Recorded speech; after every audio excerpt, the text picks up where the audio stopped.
get, all right. That puts more pressure on you, Sonia. Go ahead. Good afternoon, everyone. I'm Sonia Del Real. I'm one of the co-founding board members of the Latino Real Estate Investors Council. We came together last May, so we're rolling up around our 1-year anniversary.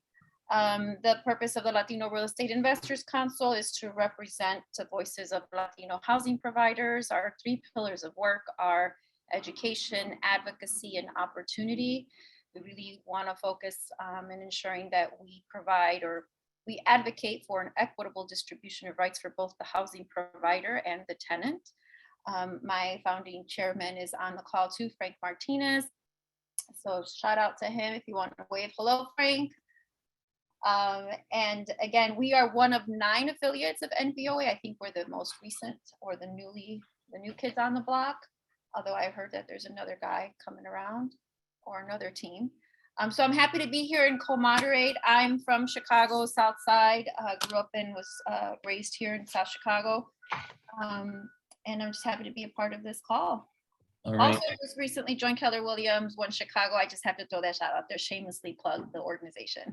We're all about shameless plugs, so that's all good. Let's get started. I think Daniel is on, and Sonia, could you introduce our 3 guests today? Sure, we have 3 amazing speakers. We have Daniel Hertz, as you all may already know. He is the policy director at the City of Chicago's Department of Housing. We have Rodrigo Carillo, who is the Director of Strategic Initiatives and Planning for the Illinois Housing Development Authority, aka IHDA. And then we have Ms. Donna Clarke, who is the Chief Operating Officer of the Neighborhood Housing Services.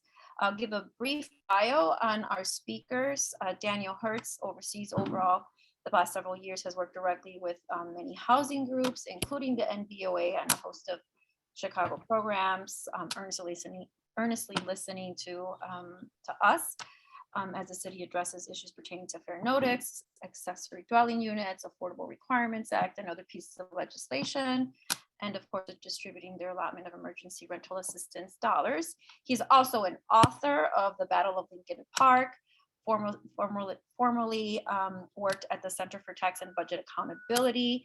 He is a graduate of Harvard College and attended the University of Chicago for his master's in public policy. I can go on and on and on. All right, let's keep it. Just give the highlights. Yeah. Yeah, and then we have Rodrigo Carillo, as I said, director of IHDA. He was prior to IHDA, he worked for the Lincoln Park Community Services, manages staff, partners, volunteers, linking people to experiencing homelessness with interim accommodations and other resources.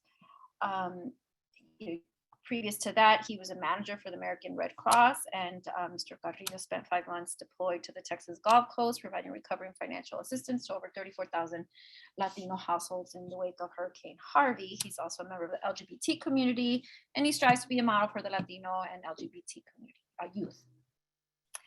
Okay, I'm gonna pause there. I'm running out of breath. Okay. Well, we'll bring Donna Clarke in then in a minute. Okay.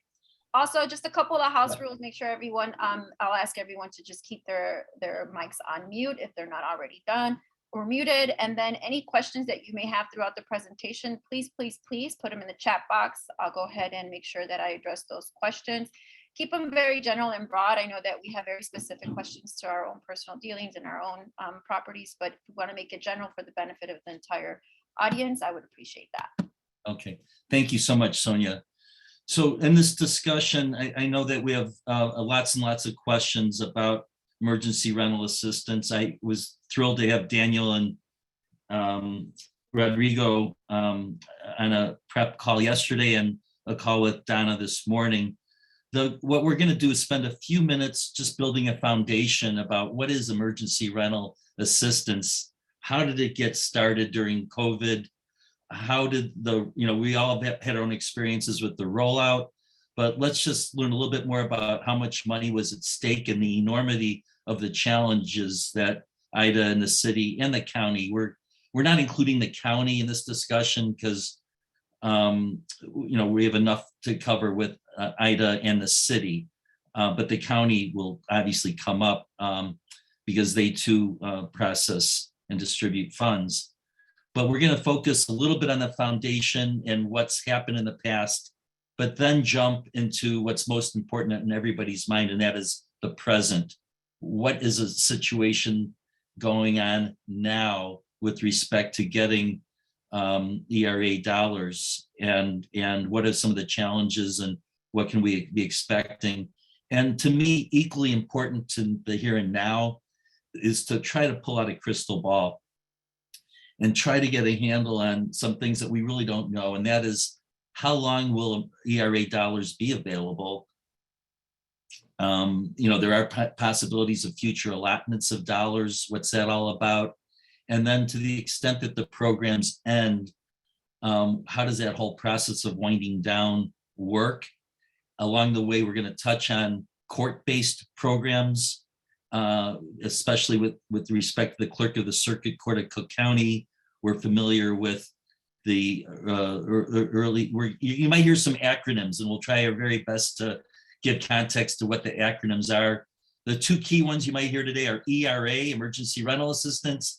ERP is an early resolution program, the mediation program, and run by the clerk of the circuit court, oftentimes using ERA dollars to settle an eviction case and get money in the housing provider's hands. So with all that said, Rodrigo, I'm going to ask you first to give us a little background to the ERA programs. And you've, of course, had an incredible role in devising these programs and helping implement them. And might I say, been commended nationally for your efforts. So, Rodrigo? Well, thank you so much. First, thank you for having us here today, and we're excited to talk to you about what's happening with ERA and where we're at. But just to give you a little context of what we have done. So the Emergency Rental Assistance Program was developed in 2020 in response to COVID. When in a short time frame of 3 months, IHDA rolled out an emergency rental assistance program that did a set dollar amount for those that were experiencing problems paying their rent due to COVID in $5,000 increments. We also ran an emergency mortgage assistance program that paid off any sort of any past due mortgage payments for those experiencing due to COVID. The result of that was that we assisted over 56,000 households and paid out nearly $325 billion in a short time frame. That was a million with an M, correct? Yes, Okay. a million. Okay. $325 million in the state. So by December 31st of 2020, Illinois was one of the few states that were able to spend all of this money to those that needed it the most. Then we came to March of 2021, in which the American Rescue Plan Act was implemented, and we started to design a program to devise Illinois Rental Payment Program. This was a program that was heavily designed to be more customized to ensure that we pay the past due rent. We were able to still pay up to 15 months of rent. So that was 12 months of past due and 3 months forward. We released a program in May of 17 with giving the landlords an opportunity to apply, and then we give the tenants an opportunity to apply. The result of that program is that we spent over $590 million dispersing. Over 65,000 households were assisted in this process. Does the 590 million what IHDA gave out, or does that include what the delegate agents, the other municipalities gave? It's $590 million what IHDA did. Oh, just IHDA, good. Yeah. So $590 million from IHDA for rental assistance. And we're headed to where we're at today, which is Illinois Rental Payment Program 2. And by the time we are done with this program, we're poised to disperse nearly over $1 billion in rental assistance in the past 2 years. Okay, that's an incredible undertaking, unprecedented for something like this to happen. And many of us, were frustrated at the delay. When's the money coming? But the challenge that you guys had to not only distribute the money, but to do so in a responsible fashion, complying with all the Treasury regulations. It's really an incredible job, and I salute you guys. Also, Daniel, we want to offer us a similar history on the city's experience.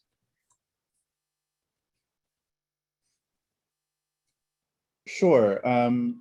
I actually have some slides, but I think it's this part I can probably just do aloud. So similarly, the city Department of Housing has run through a number of rounds of assistance since the beginning of the pandemic. We talk about them as 4 rounds. The first happened just weeks after the initial shutdown in April of 2020. That made 2,000 grants available, funded by $2 million of local city funds. Then in the summer of 2020, we were able to do a much larger round funded by about $22 million of federal CARES Act funds. That paid for about 10,000 grants, each grant being about 2 months worth of rent for selected recipients. And then starting in 2021, we had, like the state, like IHDA, 2 rounds of emergency rental assistance funded rental assistance. So in May, just like the state, like IHDA, we opened a round with $80 million of what's called ERA1 funds, which paid for about 10,000 grants. And then in December of last year, we opened another round of applications with ERA2 funds, which is about $100 million for the city. And we're anticipating on the order of 12,000 grants from that, but we're still in the process of working on that. So in all, since the beginning of the pandemic, the city of Chicago through DOH has awarded more than $140 million of direct rental assistance to property owners and tenants, supporting over 25,000 households. And obviously we still have a ways to go with that second tranche of ERA2 funds. Okay, so my questions, I suppose, could go to each of you could answer the question, but can we safely presume that the city and the state programs are mostly similar in terms of how people qualify and apply? I mean, are there any major differences between the two? I can start, and then Rodrigo, if you want to jump in. You know, the early rounds did have some significant differences back in 2020. I would say now that we have shifted since 2021 to the federal emergency rental assistance program, the programs are very, very, very similar. And, you know, at this point, I don't know that there are major differences other than obviously you can, you know, if you're outside of the city limits, you can apply to IHDA, but not to the city of Chicago. Rodrigo, is there anything that you would raise as a major difference? No, I think, you know, we are all similar, as well as the county. I would like to point out that the city, the county, and the state attend a weekly call to discuss best practice, share information, ensuring that we are maximizing the use of these dollars. Absolutely. The programs and the applications that were made under the ERP2, or whatever you call it, number 2, how do we refer to the second program? ERA2. ERA2. Those applications, what's the status of those applications made in December of 2021? I can start. For IHDA, we have probably a little over 73,000 applications that we're reviewing currently. We have approved nearly $15 million as of yesterday.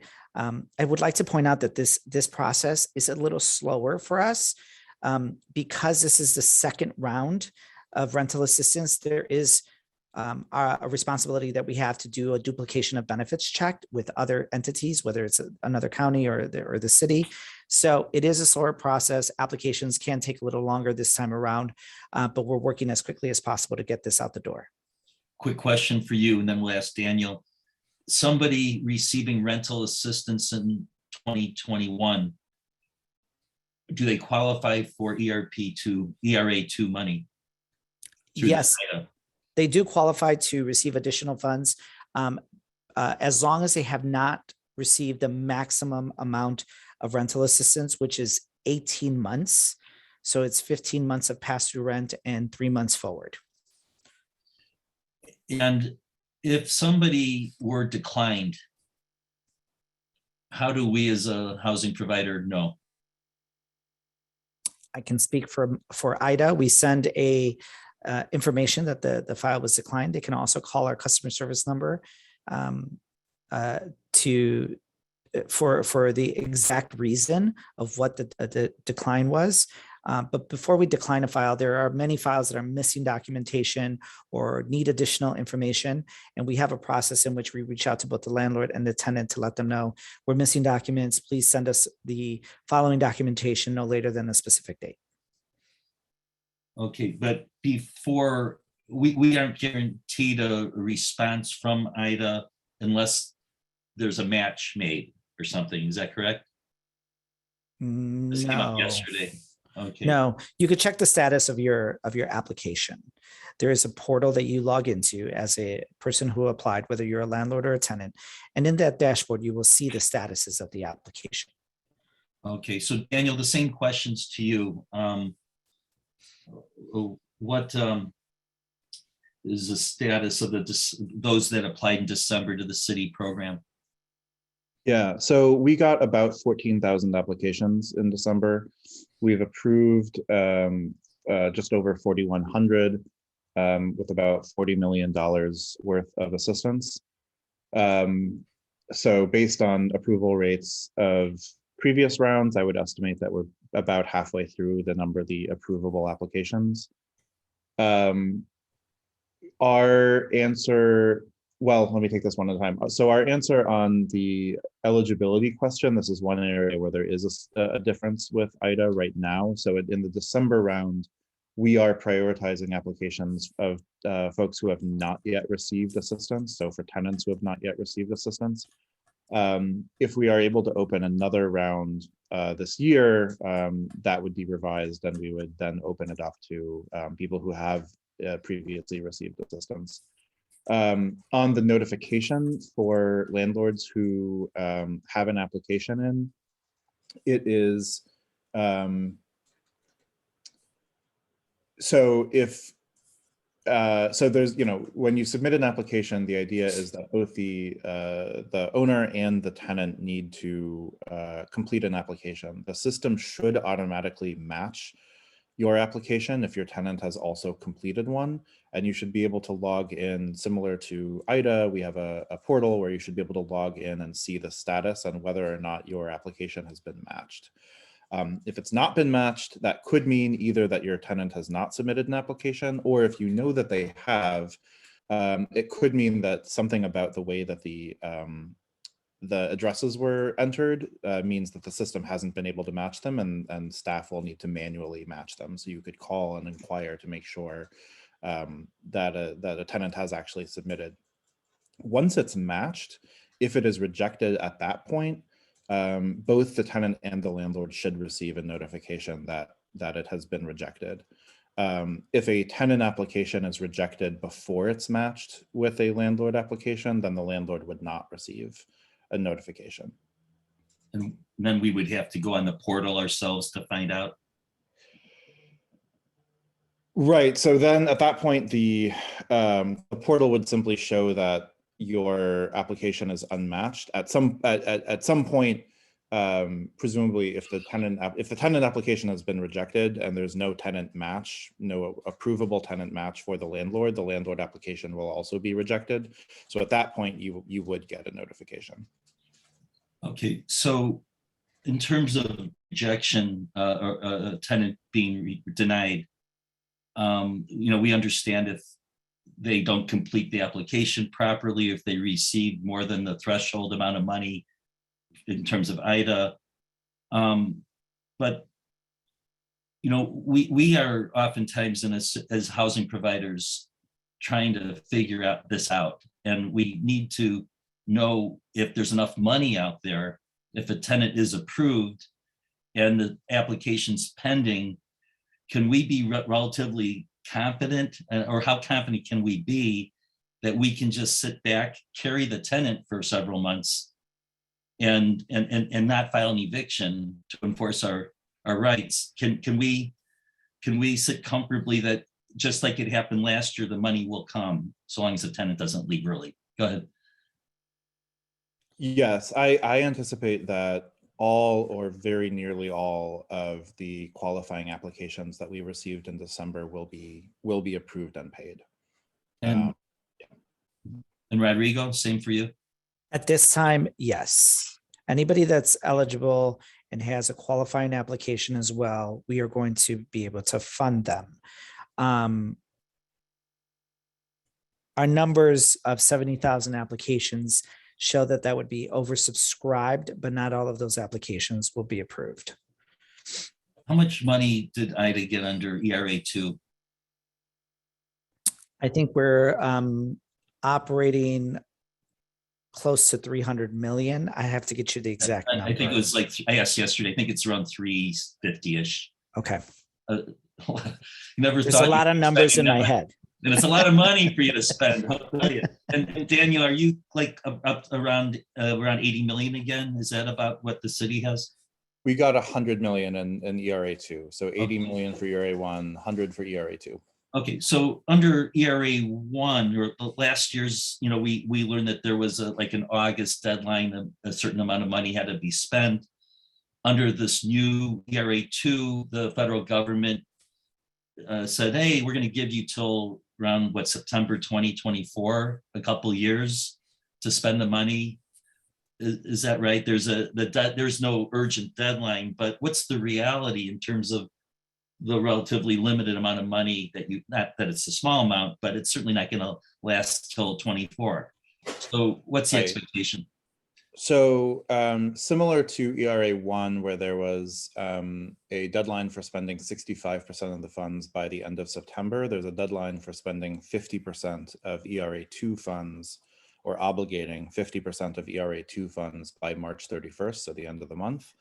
I believe the city is pretty close to already there, if not past 50%. So that's not a concern on our part.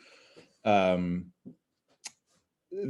you said, the funds are technically eligible to be used through, I believe it's September of 2025. But at this point, we would not be able to open another general application round unless we receive additional funds. Rodrigo? Yeah, the same. Unless we receive additional funds, we don't anticipate it. But right now we're focused on getting these applications reviewed and approved as quickly as possible.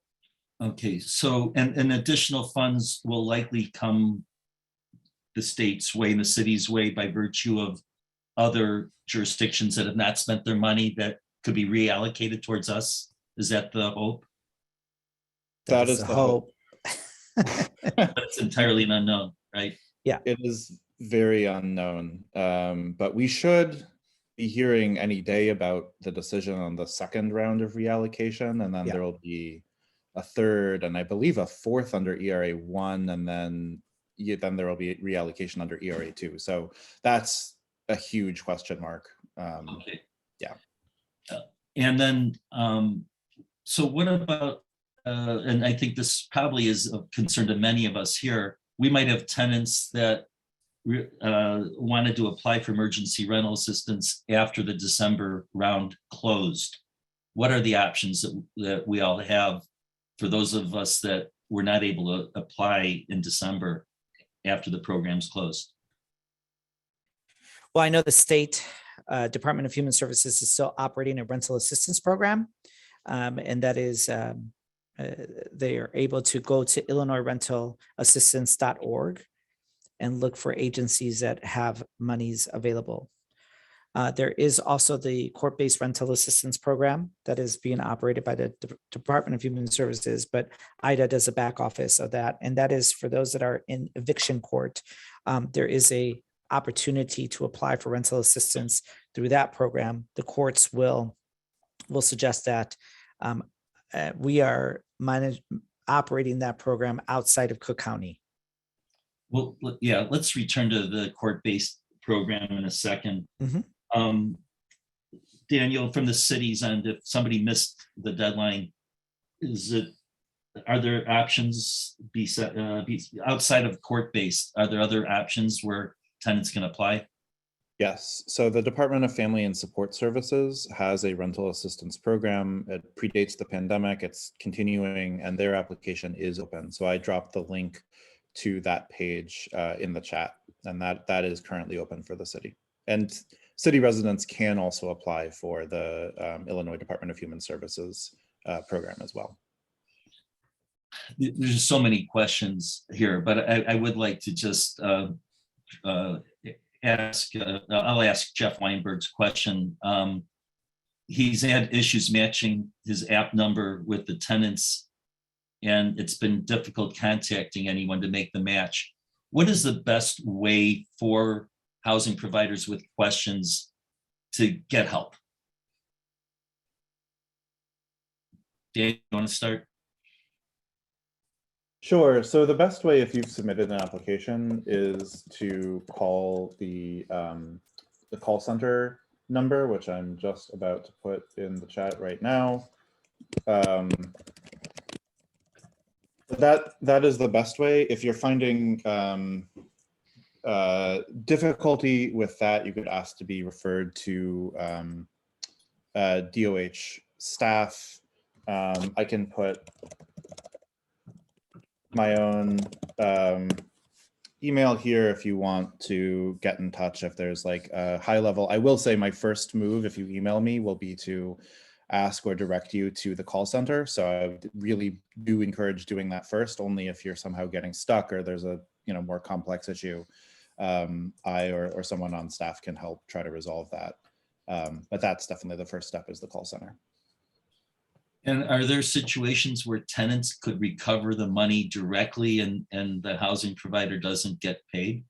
That would only be the case if the housing provider, if the landlord does not respond to outreach on the part of ERA staff. So if there's no completed application from a landlord, then we cannot send the check there. And if the tenant application is approvable, we would send the funds directly to the tenant.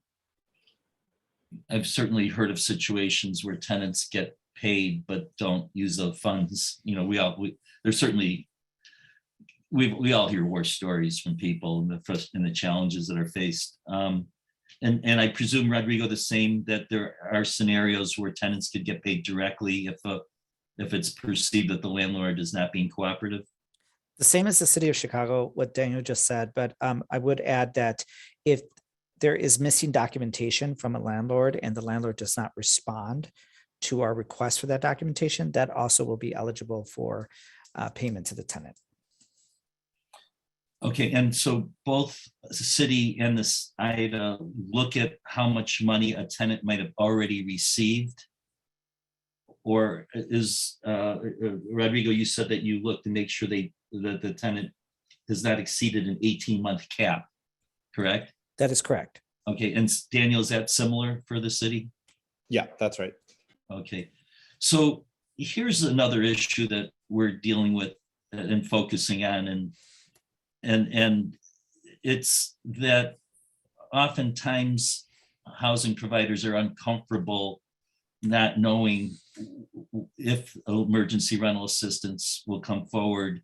And there's always this concern, what if there is not enough funding? Or we're in this January, post-December atmosphere where we don't know if we can get the money through those agencies that you mentioned. We don't know how well funded those are, and we're sitting here a little insecure. And we are advised by our attorneys, get in line, file the eviction, and get the process started so you are in line, because this way the system in Cook County now works, as you probably know, there's about an 8 to 9 month delay until we are actually in front of a judge. It's an astounding amount of time, but there's many reasons for it. But one is that Judge Evans has introduced an idea that makes some sense. And we're, many of us are willing to try this out. And it's a mediation program called emergency or called the ERP, early resolution. And so as you guys know, and I'm just sharing this for the audience as well, the circuit court has hired mediators who are and requiring all eviction cases, just like many divorce cases with child custody issues have mandatory mediation. Now there's mandatory mediation in eviction court. And this could go very well, or it might simply not. And if it's not, then we're looking at this lengthy delay. But the success of mediation, especially court-imposed mediation, only can succeed if there are resources to be used to settle the cases, to put some, get some needed assistance into the housing provider's hands to keep the tenant in the apartment. So even though the mediation program doesn't have an end date, it's permanent, emergency rental assistance is temporary unless something else happens.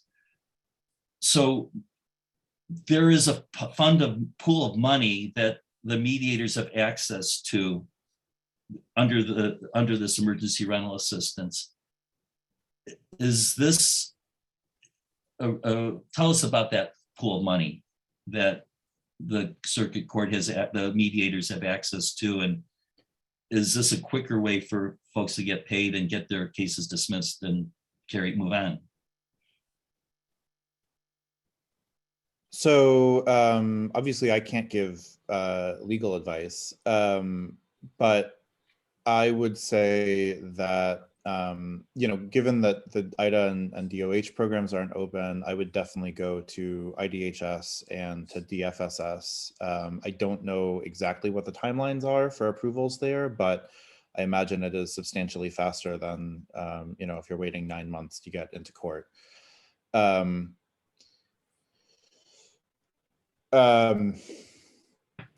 forgetting I apologize. I'm forgetting the rest of your sort of questions there, what you'd like us to speak about. It was a lengthy question. But is there, how much money is in this program that's court-based? Yeah, so, we're figuring out exactly how we want to, keep funds separate for, the purpose of preserving that court-based program. We did allocate at the end of last year about $3 million in expiring CARES Act money to the court-based program. So that actually has just about covered the amount of funds that we've expended so far. So we actually have not really had to tap into ERA funds yet for that, although we basically will start doing that around now. We also have connected DFSS to the sort of court-based system, including the early resolution program and the legal aid and moderating groups there. And so that is an ongoing source of funds. So even if ERA funds run out, DFSS will still have that relationship with court. So we're hopeful that that will continue to be a resource. Okay. Yeah, as far as the Department of Human Services, I know there was an allocation by the end of last year of $30 million to the court-based rental assistance program. We have assisted over 700 households right now in that program. So a little over close to $8 million has been spent. So that's where we're at the moment with court-based rental assistance. So now I'm going to ask you gentlemen to, and soon we'll bring Donna Clarke in, crystal ball. Yeah. The money that you've been allocated already under ERA 2, it sounds as though you're sort of halfway, and within 6 months, you're about halfway towards spending that since November-ish or so. I learned that yesterday during our call. And I imagine the city is so along that trajectory, there will probably come a time soon when the programs will open up again. Is that fully dependent on the new money coming in, or do you already have money for future in hand for another program this year? No, I would say our ability to open a general round of applications again is fully dependent on how much and whether we get reallocated funds from other parts of the country that haven't used their money. Same. So do you see this whole notion of emergency rental assistance winding down in the foreseeable future, that this is going to be less and less of an option as the year progresses and even moving into 2023? That we're not going to be in an environment where emergency rental assistance will be available as it has been?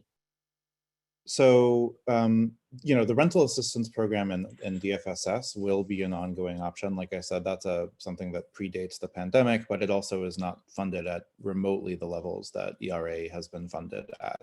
And it is a somewhat more narrowly focused program. I think we're hopeful that we can at least continue the court-based program for, the medium-term future, but I don't want to, like I said, I can't, unfortunately, we can't make any commitments around being able to open another general application. I'm trying to remain optimistic about funding that we'll receive from Treasury through reallocations, but we just don't know. In terms of the money that those applications that did get in December, what's the timeline for disbursement? I can speak to IHDA. IHDA is right now 90 days or more, based on ensuring that we are doing our due diligence regarding duplication of benefits. We have a new system that we're working with. There are 70,000 applications, so it is a lengthier process, but we are working as quickly as possible. By the way, kudos to you guys. I can only imagine this is an unbelievable task. So none of my questions are criticizing. I know what you guys have done. That applies to both the city, and I know that you use the Resurrection Project as a delegate agency. Does that mean, Julio, that by April, the fund, we're pretty likely to see the money? With that, when you said 90 days, is that from today or is that from December? So we're dispersing money every day. So payouts are going Right. daily. We're working as fast as possible to see how we can get this money out the door, hopefully by May, the last applications, but we have daily disbursements. Understood. And everything is by snail mail, right? Not electronic? You mean ACH versus check? Yeah. Yeah. For us, it's check. Mm-hmm.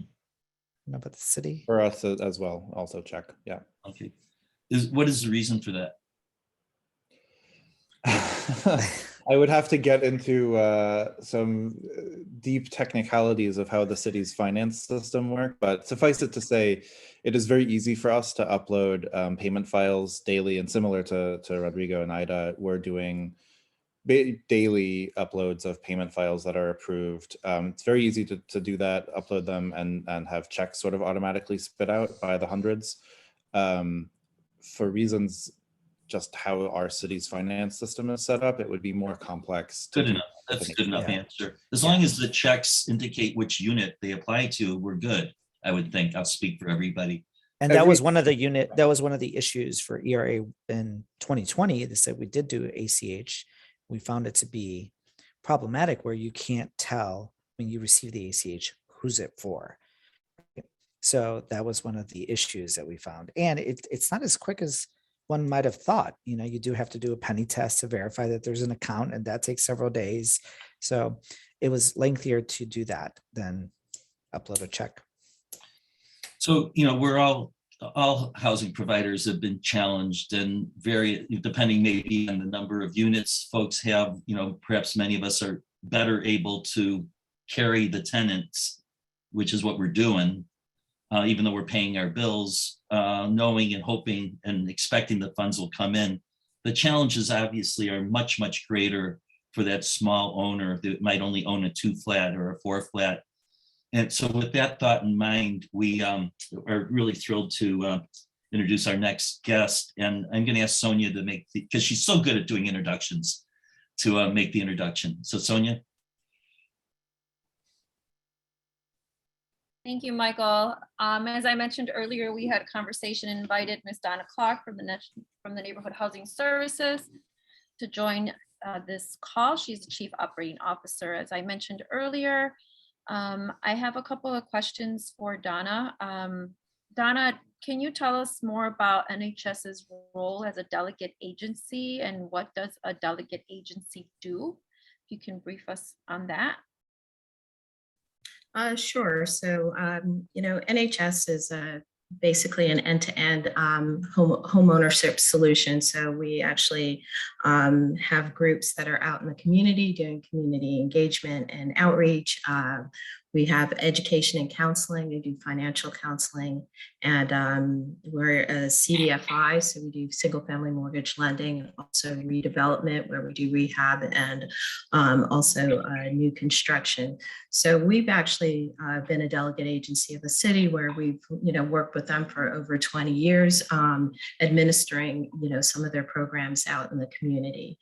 So that's, as a delegate agency, that's what we have done with during the pandemic. The pandemic highlighted the dependency of renters and landlords on each other, with these programs. So we have, as that agency, whether we've gotten an allocation from the city to actually, disperse rental assistance. And also, actually, we also did mortgage assistance as well, about $2.5 million in mortgage assistance. As a delegate agency, that's what we've done. We've actually, used our network and also, did outreach to the community to help the tenants and landlords apply for these programs. A lot of the issues are, with navigating these digital systems, uploading documents. So as an agency, we kind of opened our doors and phone lines to assist both tenants and landlords in applying for these programs. Thank you. And we know that also in our discussion earlier that NHS has a strong focus on assisting owners of 2 to 4 units through their initiative. And can you describe how that initiative, or how 2 to 4 flat owners have been impacted during COVID, and how are you assisting them? Sure. We've had a long time focus on, homeowners and particularly owner occupants from 1 to, 4 units. But, during the pandemic, obviously, with a focus on tenants and just the, financial instability that the pandemic brought with it, the economic strife, so the eviction moratorium happened, right? And while, great, well-meaning program for the tenants, didn't take necessarily into account the pressure on the homeowners, right? And so when, we saw, for instance, in, the 2008, foreclosure crisis that, these small landlords can't, this is a huge economic shock for them. So they're depending upon these payments that, to pay their mortgage, and also to, do the upkeep on the property. Early on, only, these emergency assistance programs affected only 1 to 2 units and not the, 3 and 4 unit landlords. So we saw, for instance, like 26% of the folks, that were in the 2 to 4 unit space applying for, our mortgage assistance because they just couldn't, they could not afford not to get paid, for these rents. The rents that were delayed during this eviction moratorium. So 9 of community development agencies really kind of got together. I think that during the pandemic it really galvanized this effort, such that we were utilizing kind of our resources and talking in this collaborative to get these resources out to whether it's leveraging the emergency assistance resources to get those out to the community, or working together to try to get other, capital resources and develop these programs to help the 2 to 4 unit landlords. So kind of that's what this, it's called the Chicago Flats Initiative. And that's what we're, doing. We're in the midst of developing a strategic plan to try to understand kind of what the needs are of these, 2 to 4 unit owners, these small landlords, and, try to advocate for, capital resources to get those out to these owners, and also advocate for, home ownership, because this home ownership and this intimate relationship between the small landlord and the tenant, that's what keeps, rents affordable and, in Chicago. And so it has a huge impact on our, Black and Latino communities. So, again, this collaborative has come together to, to focus on this preservation initiative for the 1 to 4 units. Thank you. Thank you for sharing that. I brought that up because I think it's important, particularly with the Latino community. What we've learned through the Latino Real Estate Investors Council is the majority of our members tend to own the 2 to 4 unit properties. And so I think this is important work that you're doing. I'm going to go ahead and put in the NHS website URL in the chat box. I've asked Mr. Hertz also to share his LinkedIn URL. I put that in the chat box. If you don't, if you're okay with adding your LinkedIn profile URL link, Donna, as well as Rodrigo, we'd appreciate that if you're comfortable with the folks in the audience reaching out to you. I want to thank you, Donna, for all the wealth of information you've shared. I kind of cheated you on your background bio here. I just do want to add that I saw your bio here, and I'm amazed you took a massive task in rehabbing and revitalizing all of HUD's public housing programs when you were in El Paso. So appreciate your work for that and what you're doing for NHS. We appreciate you. Yeah. Any lasting questions, Michael, that you see in the chat box here? Yeah, well, I think the most important thing, and I appreciate folks from refraining from hitting us up with your personal situations, and I think what's really what you need to know is that both IHDA, the county, and the city have delegate agencies staffed with people who can help you. I think I saw Giselle Henning with the Northside Community Resources on the call. She's been an invaluable resource in situations I've dealt with. The Resurrection Project is primarily responsible as a delegate agency for the city. NHS is a sub-delegate agency, but my point here that there's answers, and Donna, in the chat box, there were 800 numbers that were put in there for your individual circumstance. Reach out and try to find out. I can't, from my perspective, promise that you're always going to be, there's never going to be 100% satisfactory response here. This is a tremendous effort that the federal government has made, and the city, the county, and the state have really done heroic work. The challenges, as I've said before, pretty unbelievable. And I think a lot of us as housing providers ultimately received needed funds keeping tenants in the apartments. I really don't see where this whole thing's going to go. When I said that the eviction process, and none of us want to evict, trust me, but the eviction process could potentially lead to access to programs that are court-based, but it sounds like even that funding is limited. When I said that it might be an 8 to 9 month to get in front of a judge, that I think is after the attempt is made to set us up with mediation. But the first appearance isn't for 70 days. It used to be 2 to 3 weeks. Now it's upwards of 70 days to even get into front of a judge, who then tries to set us up for mediation. If the money isn't there in the court-based programs, I'm not sure how effective this mediation will be. We would all love to see mediation effectively get these cases resolved and keep people in their homes. So these are the challenges that we face moving on. I'd like to thank all of our guests. Are there any final words from any of our three guests or from you, Sonia? And then I have a final couple of announcements. So besides my hearty thanks to you all for coming on, is there any parting words? So from NHS, it's like, tell your tenants and yourselves, don't put your head in the sand. I would definitely reach out to your community development organizations to see what resources they have. Whether, I know we're working on a program, for instance, a small business loan program at 3% to get you through this period.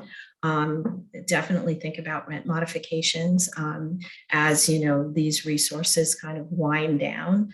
Some money is better than no money at all. And then again, we are here to help you with that outreach to your tenant, particularly if the relationship is broken. We're here to help you moderate that.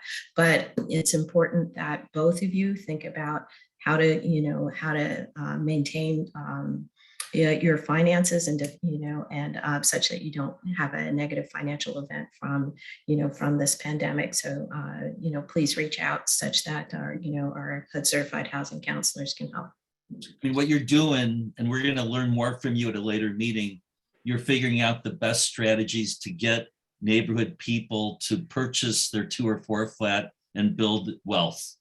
Yes. And we're all into that. And we want to see you succeed. We look forward to partnering with you and along with our affiliate. That's a very important goal, as 2 to 4 flats naturally occurring affordable housing is the key to our city and our neighborhoods. So we look forward to getting to know you better.